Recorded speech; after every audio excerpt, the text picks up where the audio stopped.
How about you? I'm Hank. We're not at Hamiltonville Farm. We're actually a long way away from Hamiltonville Farm, but we got a really cool video for you today.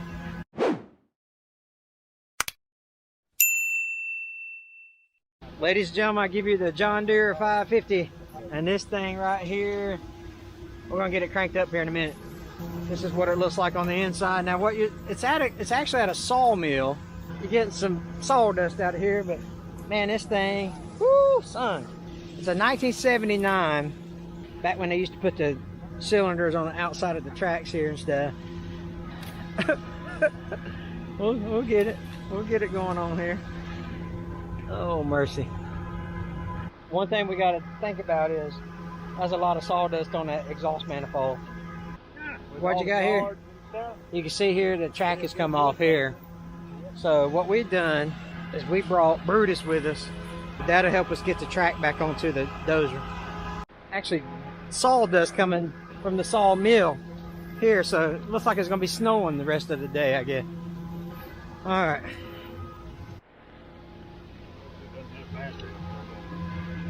What you looking at, Tommy? I said, what you looking at?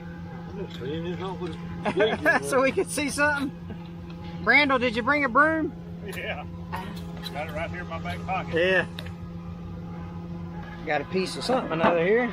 Look like a drip edge off of a thing.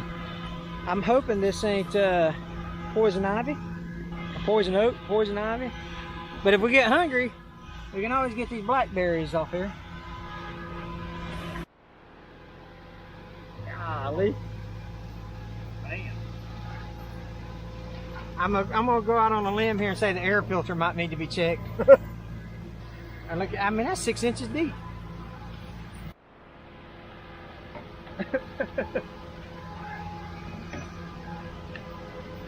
I told you guys, man, this is our worst one yet. It's gonna be awesome to hear this thing come back to life. It's been sitting here 5 or 6 years since it's been cranked, and so I think with a little bit of TLC, we'll get this thing cranked back up and have it roaring back to life. This thing's for sale. I'll put the contact information below. If you're interested in buying this particular dozer, then you can contact the information below, and he'll work out a deal with you to come pick this thing up. But we're going to try to get it started right quick for you. How deep you reckon that is? Foot? I mean, yeah, it has to be, right? And that's, well, 6 inches there. At least 6 inches, yeah. I'm telling you, the belly pan, this is all the way to the belly pan. I wanted to do this old Freightliner, but it actually runs. They actually use it every day to pull shavings with, so.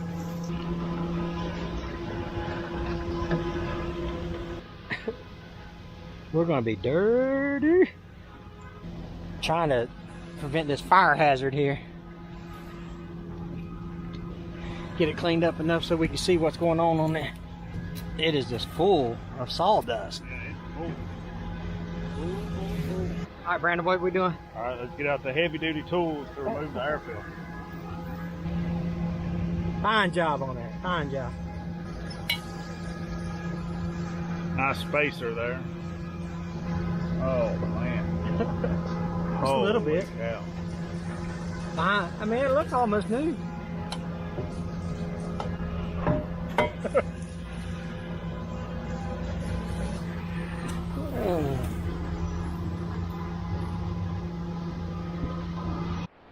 All right, gotcha.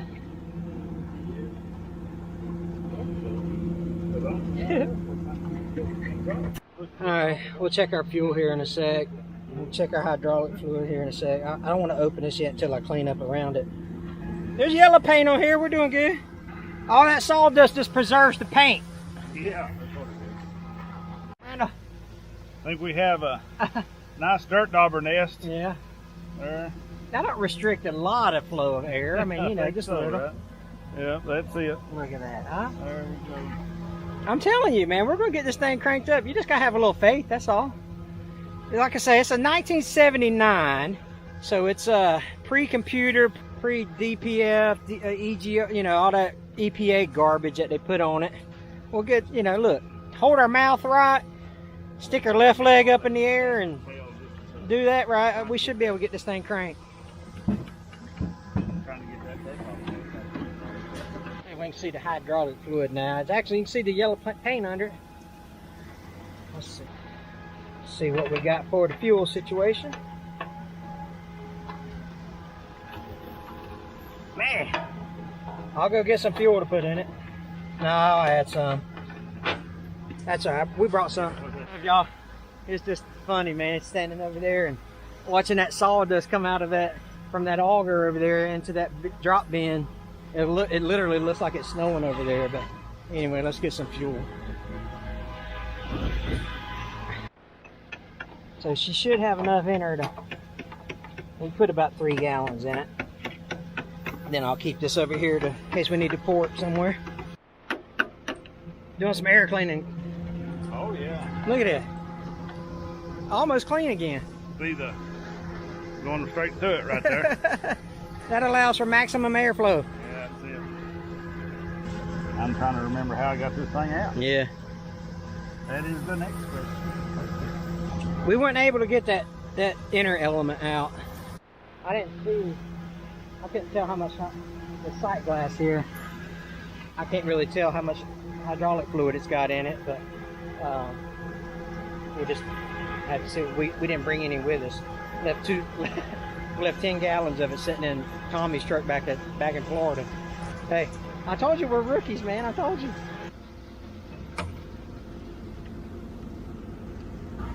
Woo! Got oil in it? Nope. Don't have any oil. Just barely touches it. I mean, this is barely touching the dipstick. We'll put the battery up in there. Hour meter shows 3868.9. Turn that off for the time being. Good thing there ain't no more. Whew, can you imagine? Imagine if that was active. Whenever I reach my hand pulling stuff out, I put the water.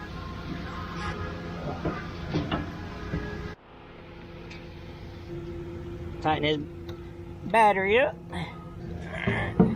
That's good on that side. Now we'll throw the negative on there. Tighten her down.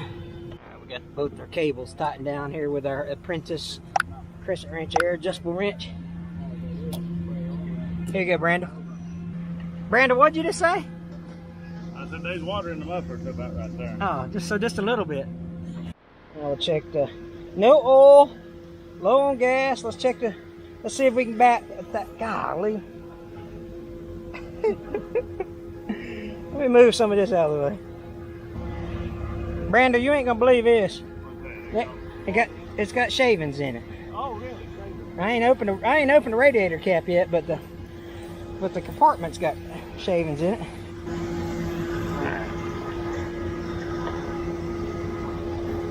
Try to do this gently. No water, but I got some. Good thing I brought the water with me. So what we've been talking about, kind of off camera here, is there is a lot of water that's gotten into the exhaust pipe, muffler. So what we think being lack of water, coolant there, the water that goes down into the exhaust here, so me, Brandon, and Tommy were talking, might end up at least taking the exhaust manifold off. Yeah, just see if there's water in the exhaust manifold so we don't hydrolock it when we try to turn it over. Yeah. Since this is just spitting out the nature. So yeah, that'd be a good idea. So basically what hydrolock is you got water that's inside the engine block, basically, where it shouldn't be. When it tries to compress, the water doesn't compress. The fluid doesn't compress, so it has to go somewhere. So yeah. Typically, if you'll have a hydrolock, a lot of times you'll have what I call a block ventilation, which is not good. Yeah. Not what you want to have. You said that a lot more elegant than I did. Yeah. You know, so. I've seen some ventilated blocks in my day. Tommy, you ever seen a ventilated block? All I know is if it gets water in the piston, it won't turn over. Yeah, it sure won't. It locks the engine up. You know, Brandon, the more sophisticated wheel starts that we do, the more tools that we use. I know. Right? It's almost disappointing. Hey, I mean, we might need to find us a bigger toolbox and more tools, right? Hey, I've been looking at those bomb boxes. Have you seen those? Bomb boxes, yeah, those are fancy. Man, It'd be we nice need, to get one of them. we need one of them. All right, here we go. Getting snowed on while he's taking the exhaust manifold off. So what we're going to do is we're actually going to take the hood off to give us a little easier access to the exhaust manifold that's on the other side. We'll take that off. Tommy, see if that 3/4 fits over here. Yep. All right, good. I'm about 80% on looking at the nut and seeing what size socket goes on it, but one day I'll get there like you master mechanics. You good? Liquid wrenches come out with this 2 ways to spray cap where you can turn the cap of the bottle and spray it however you need to spray it here. All right.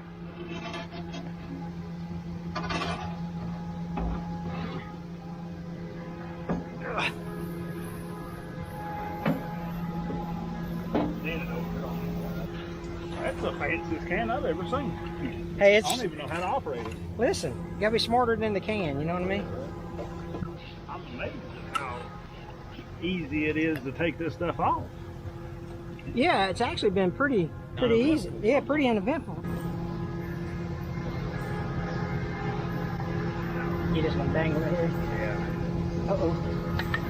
You know, I've never worked on anything that I could take a 9/16 and a 3/4 and take everything apart. Yeah.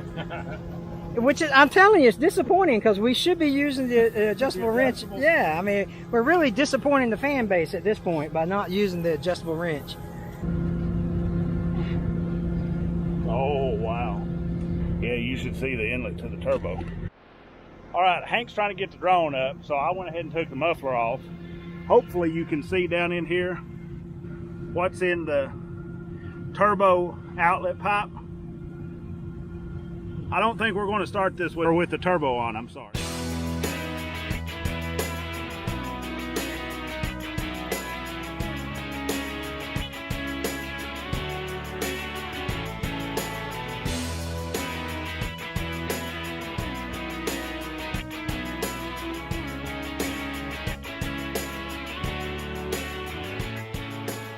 So we got some brilliant minds here.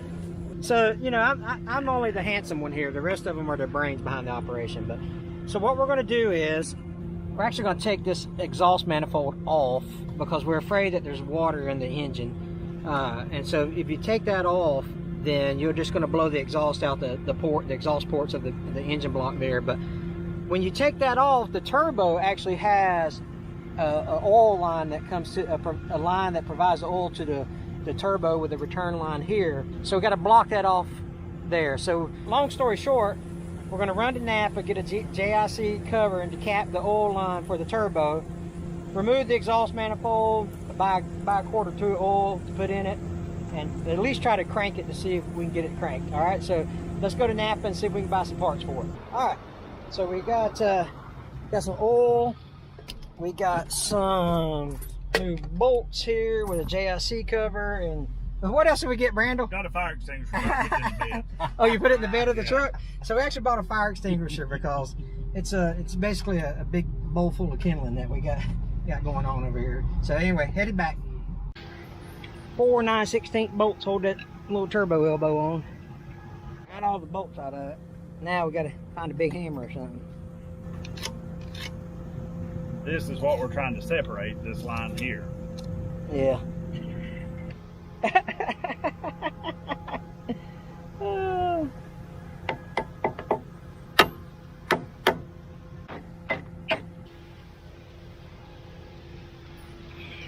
want to clean this out a little bit?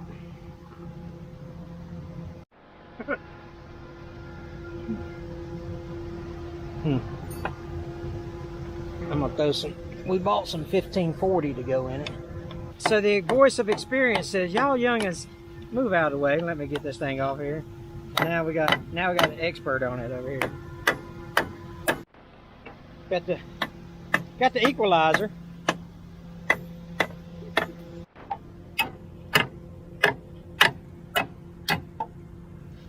Oh, sorry about that.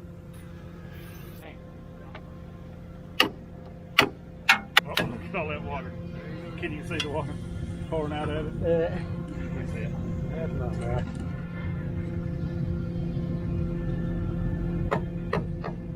Let me see if I can get it from this side real quick.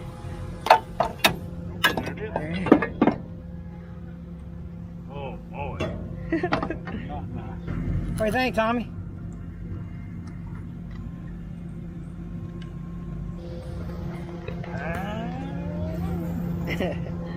So because we've got all the mud and the gunk in on the compressor side of the turbo, is that the compressor side? Who cares? On the side of the turbo, the impeller side. What we're afraid of is that water has now gone through and down through the exhaust into the cylinders. So now we're definitely for sure going to pull off this exhaust manifold. So we're back to the plan of capping off the oil supply port and the oil drain back port too. But we bought a JIC cap, so we did buy a yeah, JIC so we cap. should be good there. Here we go. You notice how you can only break bolts and nuts loose if you grunt. I don't know if you guys knew that or not, but that's kind of the trick to getting them loose. So take this oil line off here. There you go. And I'll cap that off with the JIC cap. Where we get number 8? I think it's number 8. And then Brandon's over here getting ready to take the exhaust manifold off on this side. I'll get to here in just a second. Okay, so we bought the wrong size cap. That goes into here. That's too big. That's a number 8. We should have brought a number 6. Again, rookie mistake. You intimidated me with your thrifty spending habits. All right, so Hank is going to go fix my problem. It was my fault that we got the wrong JIC cap. So he's left the camera with me and Tommy. So now we're going to take over filming. So hold on to your hats, kiddos. So we're on the turbo side. We've got these 2 bolts for the oil supply line that Hank has already disconnected on the other side. These 2 are the bolts for the turbo drain side. Actually, what we're going to do, we're going to leave this turbo drain back hose attached, and I'm going to go ahead and just take this clamp off so that the turbo drain back will come out as a unit. So turbo, exhaust manifold, and this drain back hose is all going to come out together.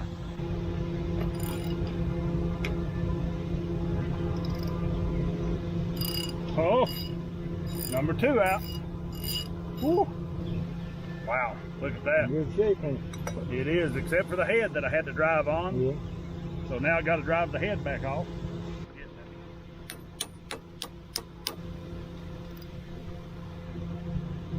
Unbelievable. That's crazy. Huh. What I'm doing is I'm hitting these exhaust bolts so that it's kind of like a pre-impact. Hopefully I can kind of loosen them up a little bit. That one may be driving this 1/2" socket back onto it. All right, we're back. So we went and got new, we got a smaller fitting. This is going to prevent the oil from spewing out everywhere. No, it's coming. All right, so there we go. Got that capped off. Now they're getting aggravated over here on the exhaust manifold.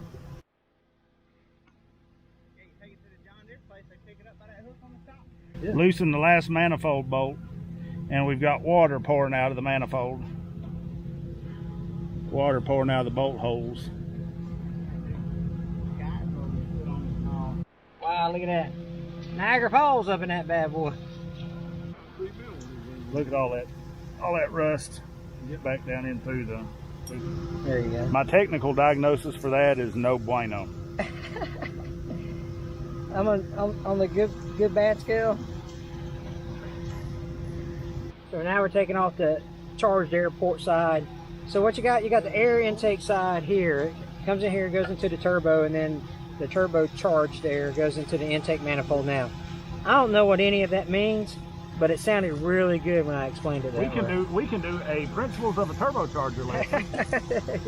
Holding this up are these 2 bolts. Right.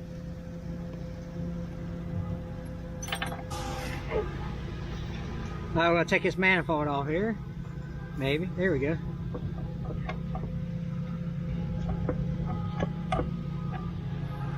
These 3 bolts. Yeah. Hey, just kidding. All right. There you go. Well, look at all that water and crud in the manifold. Yeah. Just a little bit, that's all. It would have went north instead of south. Oh wow. That right there was sitting crosswise in number 3 port right there. So water's been sitting That deep, yeah. that deep in it. Yeah, I can see it. I hope that shows up on camera. Hey. You see that Oh, line yeah. right there, Hank? Yeah. Look at that. Oh yeah. I would say that this video is it will not start video. Shoot, man, this thing's gonna crank. What are you talking about? It's gonna be really loud like a stock car. Yeah. You look how loose that fan is inside that turbo.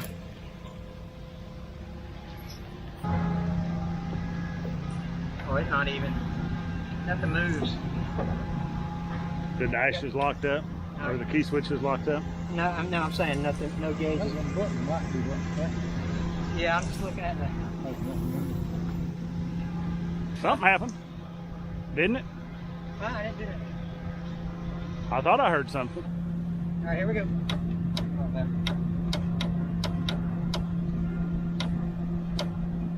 Nothing. Nothing. But that's not to say I'm not doing it right.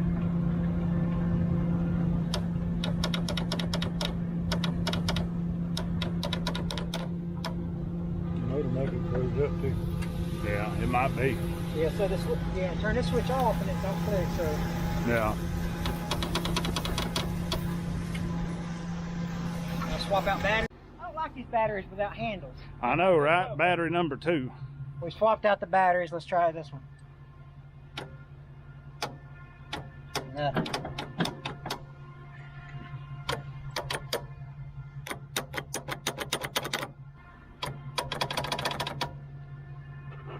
I don't know what else to do. Get us a steak lunch. Since we didn't get it started, you guys get a small order of French fries from somewhere. So. Y'all know what time it is. It's hammer time. Oh wait. We have clear indication Yeah. of a prescription. Let's see what that does. So I like it when folks give us a predetermined target. You ready?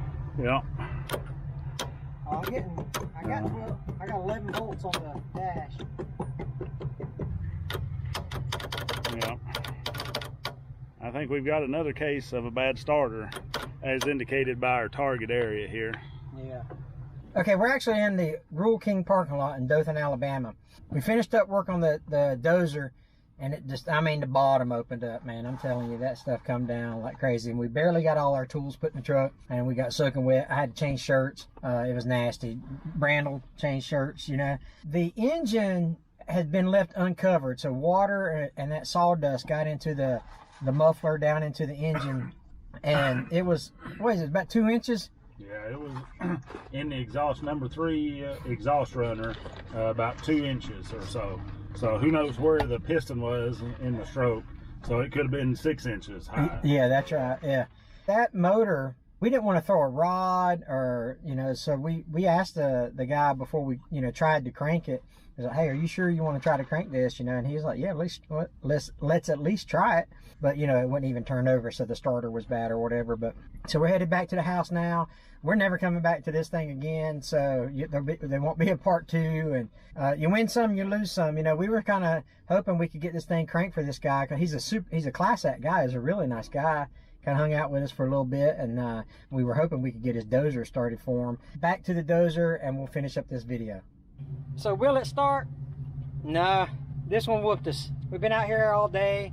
However, it won't take much to get it to start. I mean, just a few parts that I think, you know, these engines and these old 550s, they're a dime a dozen, so to speak. If you're looking for a dozer where you just got to dump a used engine in it or whatever, I think everything else on this thing is fine. Cylinders look good, the frame looks good.